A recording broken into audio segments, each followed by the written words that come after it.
Oh, hot dog, hot diggity dog. So, on the chrisjaammm Classic here on the channel, I just be talking about these topics, man. I throw myself out there.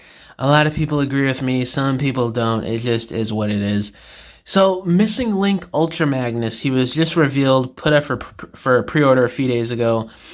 And, I'm looking at this thing. He's $225 on Big Bad Toy Store. And I'm looking at it. I don't know, man.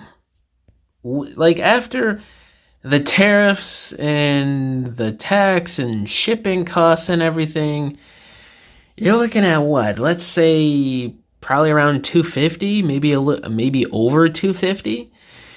And that's a lot of money for what you're getting here.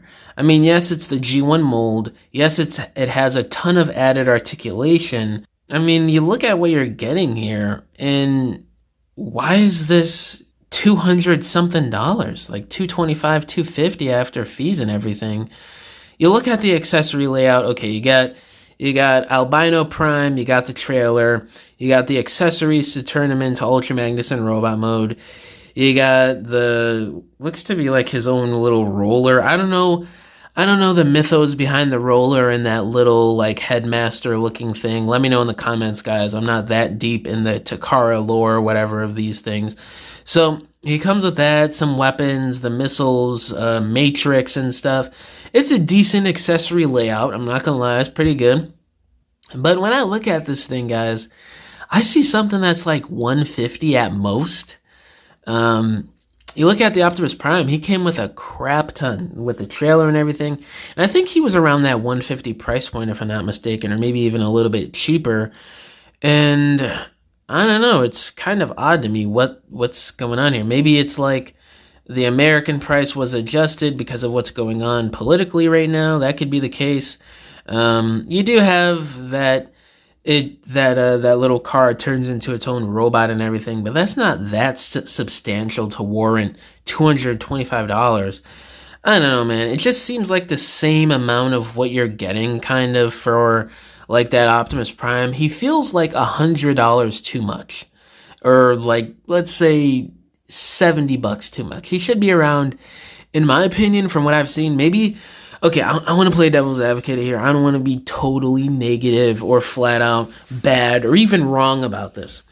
So maybe it's because of the amount of die cast to him or something in the engineering or with the production of this specific figure that Takara just had no choice but to make him as expensive as he is.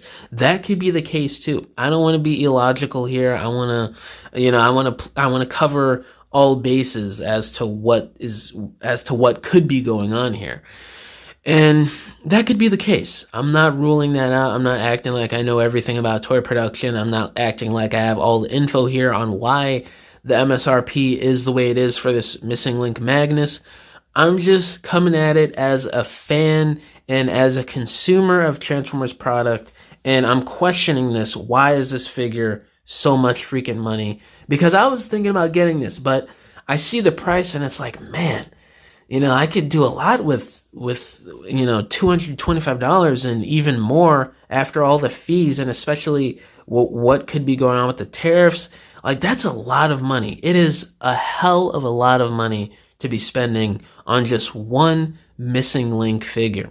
The subline as a whole has been pricey, but it hasn't been this expensive. Like, it's been warranted.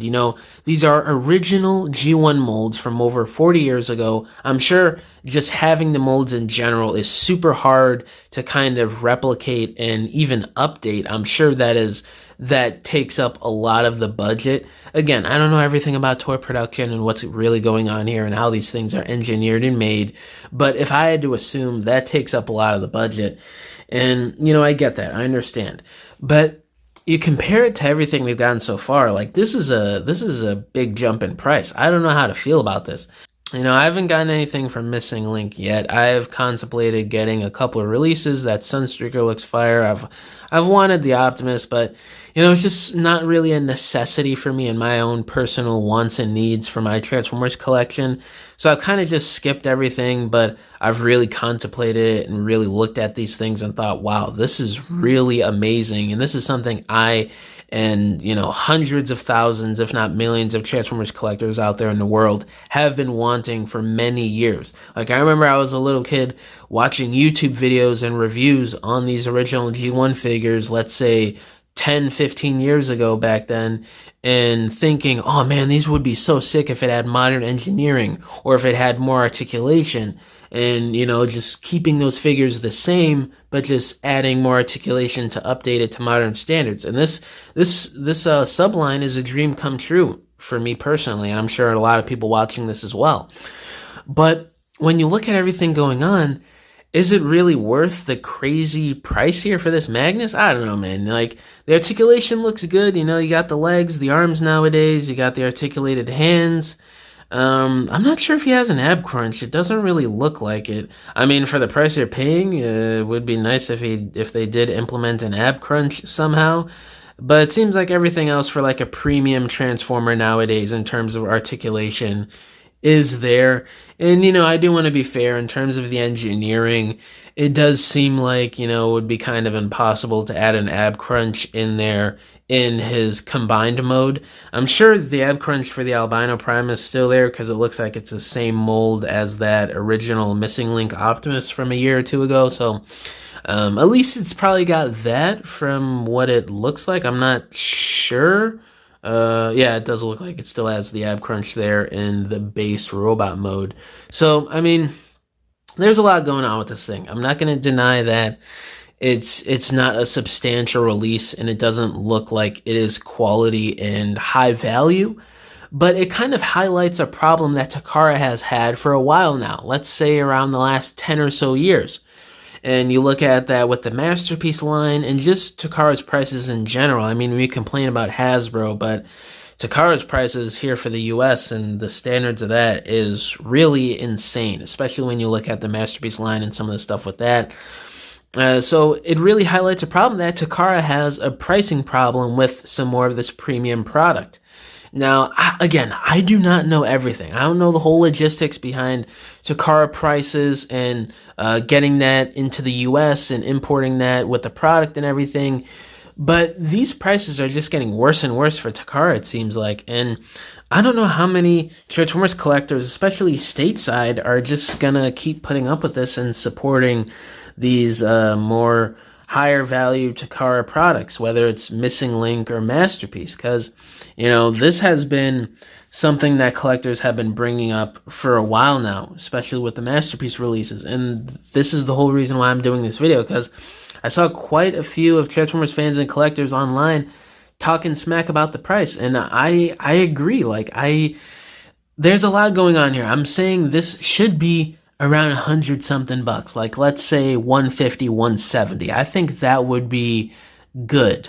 But you're looking at 225, possibly around 250 after the fees you pay for this thing.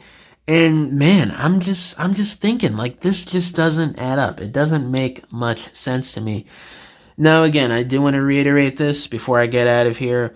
There could be something missing in the engineering and the production that I'm not privy to, that, I'm not an expert here. I'm just a fan giving my take on this just from a consumer's lens. And this price just doesn't seem worth it to me. I will not be buying this Missing Link Magnus for 225 bucks. It is insanity. But yeah, guys, I don't want to ramble on too much longer. Fact of the matter is, with this video, I don't think this figure is worth 225. It seems like something is missing here a bit, but again, I could be wrong.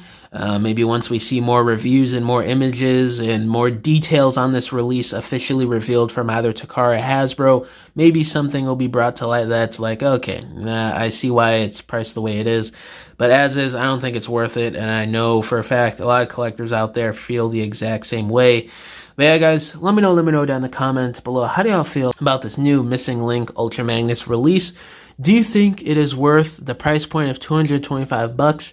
And will you be getting this or will you not? And yeah, guys, thank you for watching this video. I will catch y'all in the next one. Bye.